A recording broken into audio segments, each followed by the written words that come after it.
নমস্কাৰ এই মুহূৰ্তত অসমৰ প্ৰত্যেকগৰাকী জনতালৈ দিবলৈ ওলাইছো ডাঙৰ খবৰ। আজি হৈছে 26 ফেব্ৰুৱাৰী। আজি অসমৰ লাখ লাখ দুখীয়াসকললৈ কেইখনমান চৰকাৰী আঁচনিলৈ দিবলৈ ওলাইছো ডাঙৰ খবৰ। তো যিসকল মানুহে ভিডিঅ'টোত ক্লিক কৰিছে অনুগ্ৰহ কৰি ভিডিঅ'টো স্কিপ নকৰি প্ৰথমৰ পৰা শেষলৈ চাই থাকিব, কিয়নো এইটো ভিডিঅ'ৰ মাজত কৃষকসকলৰ পৰা আৰম্ভ কৰি এছএইচজি গোটৰ মহিলাসকলক 10,000কৈ টকা প্ৰদানক লৈ কেইখনমান গুৰুত্বপূৰ্ণ খবৰ প্ৰদান কৰিম। অনুগ্ৰহ কৰি ভিডিঅ'টো স্কিপ নকৰি প্ৰথমৰ পৰা শেষলৈ চাই থাকিব। লগতে মোৰ চেনেলত নতুন হ'লে প্লিজ চেনেলটো ছাবস্ক্ৰাইব কৰি মোৰ লগত থাকিব। তো বলক ভিডিঅ'টো আৰম্ভ কৰি আজিৰ প্ৰথমটো গুৰুত্বপূৰ্ণ খবৰৰ বিষয়ে বিস্তাৰিত জানি লওক। তো আজিৰ প্ৰথমটো গুৰুত্বপূৰ্ণ খবৰ হ'ল কৃষকসকলৰ বাবে। তো আপোনালোকে মোবাইল স্ক্ৰীনত চাব পাৰিছে কৃষকসকলৰ বাবে অসম চৰকাৰৰ ফালৰ পৰা এনেকৈ এখন আপডেট প্ৰদান কৰিছে। ইয়াতে লিখা আছে সৰিয়হ প্ৰতি কুইণ্টলত সমৰ্থিত মূল্য 5,950 টকা। তাৰপিছত লিখা আছে খেতিয়কৰ আয় বৃদ্ধিৰ এক অন্যতম যোজনা। তৃতীয়বাৰৰ বাবে কৃষি বিভাগৰ দ্বাৰা ন্যূনতম সমৰ্থিত মূল্যত কৃষকৰ পৰা সৰিয়হ ক্ৰয়ৰ সময়সীমা 25 ফেব্ৰুৱাৰী তাৰিখৰ পৰা আৰম্ভ কৰি 25 মে 2025 তাৰিখলৈ। তাৰপিছত কোৱা হৈছে সৰিয়হ ক্ৰয় কৰাৰ সংস্থাসমূহ অসম ৰাজ্যিক কৃষি সামগ্ৰী বিপণন পৰিষদ। 2 নম্বৰত কৈছে অসম খাদ্য অসামৰিক যোগান নিগম লিমিটেড। 3 নম্বৰত কৈছে অসম ৰাজ্যিক পণ্যগাৰ নিগম। তাৰপিছত কৈছে সৰিয়হ খেতিয়কসকলৰ কৰণীয়। তো বিক্ৰীৰ বাবে খেতিয়কসকলে ই সমৃদ্ধি পৰ্টেলত পঞ্জীয়নভুক্ত হোৱাটো বাধ্যতামূলক। তাৰপিছত কৈছে জিলা কৃষি বিষয়াৰ কাৰ্যালয়ৰ পৰা কৃষক প্ৰমাণপত্ৰ সংগ্ৰহ কৰিব লাগিব। কৃষক প্ৰমাণপত্ৰৰ লগতে আধাৰ কাৰ্ড, বেংকৰ পাছবুকৰ প্ৰতিলিপি আৰু মোবাইল নম্বৰৰ সংশ্লিষ্ট কৰ্তৃত্বশীল বিষয়াৰ ওচৰত জমা দিব লাগিব। তাৰপিছতহে আপোনালোকে নিজৰ সৰিয়হখিনি চৰকাৰৰ ওচৰত কৰিব পাৰিব বিক্ৰী। তো ইয়াতে কোৱা অনুযায়ী যিসকল কৃষকে সৰিয়হ খেতি কৰে সেইসকল কৃষকৰ বাবে এইখন আঁচনি ঘোষণা কৰিছে অসম চৰকাৰে। তো তাৰপিছত আৰু আপোনালোকক বিশেষকৈ জনাই আছোঁ অনুগ্ৰহ কৰি ভিডিঅ'টো স্কিপ নকৰি প্ৰথমৰ পৰা শেষলৈ চাই থাকিব। তো ইয়াতে কোৱা অনুযায়ী যিসকল কৃষকে সৰিয়হ খেতি কৰে সেইসকল কৃষকৰ পৰা অসম চৰকাৰে সৰিয়হ ক্ৰয়ৰ বাবে এইখন আঁচনি ঘোষণা কৰিছে। তো অসম চৰকাৰৰ ঘোষণা অনুযায়ী কৃষকসকলক প্ৰতি কুইণ্টল সৰিয়হৰ মূল্য 5,950 টকাকৈ প্ৰদান কৰিব।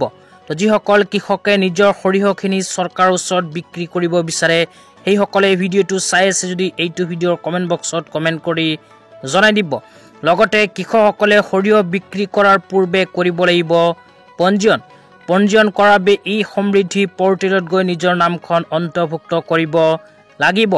অন্তৰ্ভুক্ত কৰাৰ পিছত 25 ফেব্ৰুৱাৰী 2025 তাৰিখৰ পৰা আৰম্ভ কৰি 25 মে 2025 তাৰিখৰ ভিতৰত নিজৰ সৰিয়হখিনি চৰকাৰৰ ওচৰত কৰিব লাগিব বিক্ৰী। আপোনালোকে যদি সৰিয়হ খেতি কৰে আৰু নিজৰ সৰিয়হখিনি চৰকাৰৰ ওচৰত বিক্ৰী কৰিব বিচাৰে তেন্তে এইটো ভিডিঅ'ৰ কমেণ্ট বক্সত কমেণ্ট কৰি জনাই দিব। তেন্তে ইয়াৰ নেক্সট ভিডিঅ'ত আপোনালোকক কেনেকৈ আবেদন কৰিব লাগিব সেয়া বিতংভাৱে জনাই দিম। তেতিয়া আপোনালোকক দিবলৈ লৈছোঁ আজিৰ দ্বিতীয়টো খুবেই গুৰুত্বপূৰ্ণ খবৰ। আজিৰ দ্বিতীয়টো গুৰুত্বপূৰ্ণ খবৰ হ'ল এছএইচজি গোটৰ মহিলাসকলৰ বাবে। তো যিসকল এছএইচজি গোটৰ মহিলাসকলে 10,000কৈ টকা পোৱাৰ বাবে মুখ্যমন্ত্ৰী মহিলা উদ্যমিতা অভিযান আঁচনিৰ ফৰ্ম ফিল-আপ কৰি জমা দিছিল সেইসকল এছএইচজি গোটৰ মহিলাসকলক এখন গুৰুত্বপূৰ্ণ আপডেট প্ৰদান কৰিম। অনুগ্ৰহ কৰি ভিডিঅ'টো স্কিপ নকৰি প্ৰথমৰ পৰা শেষলৈ চাই থাকিব। লগতে মোৰ চেনেলত নতুন হ'লে প্লিজ চেনেলটো ছাবস্ক্ৰাইব কৰি মোৰ লগত থাকিব। তো যিসকল এছএইচজি গোটৰ মহিলাসকলে 10,000কৈ টকা পোৱাৰ বাবে মুখ্যমন্ত্ৰী মহিলা উদ্যমিতা অভিযান আঁচনিৰ ফৰ্ম ফিল-আপ কৰি জমা দিছিল সেইসকল মহিলাৰ বাবে আকৌ নতুনকৈ আৰম্ভ হৈছে ভেৰিফিকেশ্যনৰ কাম। তো আপোনালোকে ভেৰিফিকেশ্যন কৰিছেনে নিশ্চয় এইটো ভিডিঅ'ৰ কমেণ্ট বক্সত কমেণ্ট কৰি জনাই দিব। তো যিসকল মহিলাই এতিয়ালৈকে ভেৰিফিকেশ্যন কৰা নাই সেইসকল মহিলাই অতি শীঘ্ৰে কৰিব লাগিব ভেৰিফিকেশ্যনৰ কাম, অন্যথা আপোনাৰ বেংক একাউণ্টত 10,000কৈ টকা নোসোমাব। লগতে যিসকল এছএইচজি গোটৰ মহিলাসকলে মুখ্যমন্ত্ৰী মহিলা উদ্যমিতা অভিযান আঁচনিৰ ইলিজিবিলিটি ক্ৰাইটেৰিয়াৰ ভিতৰত পৰা নাই সেইসকল মহিলাৰ নাম কিন্তু ভেৰিফিকেশ্যন লিষ্টত অহা নাই। তো আপোনালোকে যদি ভেৰিফিকেশ্যন লিষ্টখন চাব বিচাৰে তেন্তে আপোনালোকে নিজৰ অঞ্চলৰ BLO সৈতে যোগাযোগ কৰিব পাৰে। তো আপোনালোকৰ অঞ্চলৰ BLO সকলক দায়িত্ব প্ৰদান কৰিছে চৰকাৰে। বিএলঅ'সকলে এছএইচজি গোটৰ মহিলাসকলক 10,000কৈ টকা প্ৰদানৰ ভেৰিফিকেশ্যনৰ কাম কৰি আছে। তো আপোনালোকে যদি এতিয়ালৈকে ভেৰিফিকেশ্যনৰ কাম কৰা নাই তেন্তে বিএলঅ'ৰ ওচৰত গৈ অতি সোনকালে কৰি লওক। লগতে এতিয়া আপোনালোকক জনাইছোঁ যে আত্মসহায়ক গোটৰ মহিলাসকলৰ বেংক একাউণ্টত 10,000কৈ টকা কেতিয়া প্ৰদান কৰিব। বহুতে হয়তো কৈ আছে মোক কমেণ্ট কৰি যে 10,000কৈ টকা কেতিয়া চৰকাৰে ৰিলিজ কৰিব। তো সেইসকল মানুহৰ উদ্দেশ্যে জনাইছোঁ চৰকাৰৰ ফালৰ পৰা এতিয়াও কোনো নিৰ্দিষ্ট তাৰিখ বা ডেট প্ৰকাশ কৰা নাই। তো অসমৰ মাননীয় মুখ্যমন্ত্ৰী ডাঙৰীয়াই শেহতীয়াভাৱে কোৱা অনুযায়ী যিসকল আত্মসহায়ক গোটৰ মহিলাসকলে 10,000কৈ টকা পোৱাৰ বাবে মুখ্যমন্ত্ৰী মহিলা উদ্যমিতা অভিযান আঁচনিৰ ফৰ্ম ফিল-আপ কৰি জমা দিছে সেইসকল মহিলাক এপ্ৰিল মাহতহে প্ৰদান কৰিব 10,000কৈ টকা। তো আপোনালোকে অহা এপ্ৰিল মাহত নিজৰ বেংক একাউণ্টত 10,000কৈ টকা লাভ কৰিব। তো বহুতে হয়তো ভিডিঅ' বনাই আছে যে আজি অহাকালি বা চলিত মাহৰ ভিতৰতে এছএইচজি গোটৰ মহিলাসকলক 10,000কৈ টকা ৰিলিজ হ'ব। তো আপোনালোকক সঠিক তথ্যটো জনাইছোঁ যে এতিয়ালৈকে চৰকাৰৰ ফালৰ পৰা কোনো নিৰ্দিষ্ট তাৰিখ বা ডেট প্ৰকাশ কৰা নাই। যেতিয়া কোনো নিৰ্দিষ্ট ডেট বা তাৰিখ প্ৰকাশ কৰিব লগে লগে আপোনালোকক ভিডিঅ' বনাই মোৰ চেনেলৰ সহায়ত জনাই দিম। অনুগ্ৰহ কৰি চেনেলটোত নতুনকৈ ভিজিট কৰিছে যদি চেনেলটো ছাবস্ক্ৰাইব কৰি মোৰ লগত থাকিব, তেতিয়া আপোনালোকক প্ৰদান কৰিম আজিৰ তৃতীয়টো খুবেই গুৰুত্বপূৰ্ণ খবৰ। অনুগ্ৰহ কৰি ভিডিঅ'টো স্কিপ নকৰি চাই থাকক। আজিৰ তৃতীয়টো গুৰুত্বপূৰ্ণ খবৰ হ'ল PM কিষাণ আঁচনিলৈ। তো ভাৰত চৰকাৰে ইতিমধ্যে PM কিষাণ আঁচনি 19 নম্বৰ কিস্তি 2,000কৈ টকা মুকলি কৰিছে। তো যিসকল মানুহে PM কিষাণ আঁচনিৰ টকা পোৱা নাই সেইসকল মানুহে ভিডিঅ'টোত ক্লিক কৰিছে যদি অনুগ্ৰহ কৰি চাই থাকিব।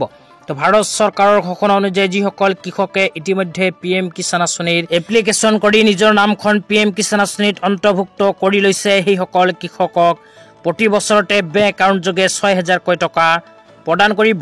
তো 2025 চনৰ প্ৰথম কিস্তিটো ইতিমধ্যে চৰকাৰে ৰিলিজ কৰিলে, কিন্তু বহুত কৃষকে PM কিষাণ আঁচনি 19 নম্বৰ কিস্তি 2,000কৈ টকা লাভ নকৰিলে।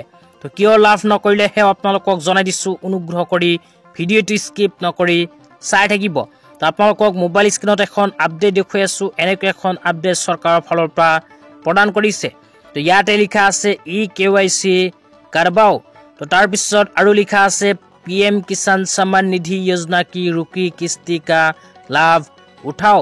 তো ইয়াতে কিন্তু স্পষ্টভাৱে কোৱা হৈছে যে যিসকল মানুহে PM কিষাণ আঁচনিৰ টকা পোৱা নাই সেইসকল মানুহে যদি PM কিষাণ আঁচনিৰ টকা পাব বিচাৰে তেন্তে EKYC কৰিব লাগিব। তো আপোনালোকে যদি PM কিষাণ আঁচনিত আবেদন কৰিছে কিন্তু PM কিষাণ আঁচনিত EKYC কৰা নাই সেই ক্ষেত্ৰত আপোনাৰ বেংক একাউণ্টত PM কিষাণ আঁচনিৰ টকা নোসোমাব। তো যিসকল কৃষকে PM কিষাণ আঁচনি 19 নম্বৰ কিস্তিৰ টকা নাপালে সেইসকলে যদি PM কিষাণ আঁচনি EKYC কৰা নাই তেন্তে নিজৰ অঞ্চলৰ CSC চেণ্টাৰত গৈ যোগাযোগ কৰক। তো আপোনালোকে নিজৰ অঞ্চলৰ CSC চেণ্টাৰত গৈ কৰিব পাৰিব PM কিষাণ আঁচনিৰ EKYCৰ কাম। আজি ইমানেই। ভিডিঅ'টো চাই কেনে পালে নিশ্চয় এইটো ভিডিঅ'ৰ কমেণ্ট বক্সত কমেণ্ট কৰি জনাই দিব।